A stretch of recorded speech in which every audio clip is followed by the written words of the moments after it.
Në ditën memoriale të policëve të rënë në detyrë, institucionet e Kosovës kanë nderuar zyrtarët policor që humbën jetën gjatë shërbimit. Në ceremoninë e mbajtur pranë lapidarit të policëve të rënë në Prishtinë, u vlerësua sakrifica e 24 policëve që dhanë jetën në mbrojtje të rendit, sigurisë dhe institucioneve të Republikës së Kosovës. Homazhe bën ushtruesja e detyrës së presidentës Albolena Haxhiu, kryeministri në detyrë Albin Kurti, si dhe antar të kabinetit qeveritar.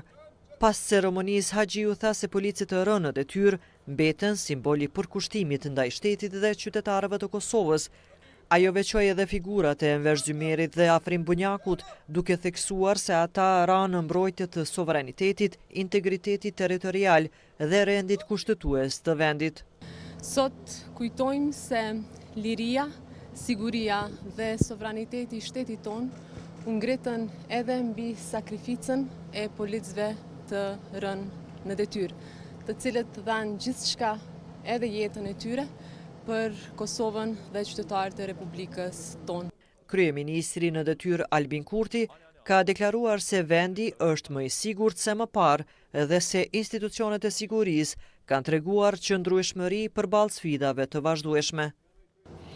Republika e Kosovës është më e sigurt se kur më parë, edhe për shkak se policia e Kosovës është më e fortë se kur më parë.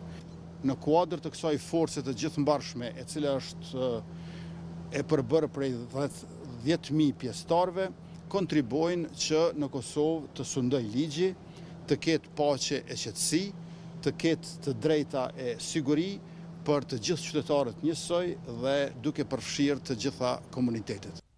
Në vazhdën e aktiviteteve për shënimin e 26 korrikut, ditës memoriale të policëve të rënë në detyrë, Kurti bëri homazhe edhe te varri i herojit të Kosovës Afrim Bunjaku në Samadreq të Vushtrisë, ku vendosi lule dhe vizitoi familjen e tij. Kurti vizitoi edhe familjen e herojit të Kosovës Enver Zymeri në Vushtri, duke nderuar kujtimin e tij dhe të gjithë zyrtarëve policor që humbën jetën në shërbim të shtetit.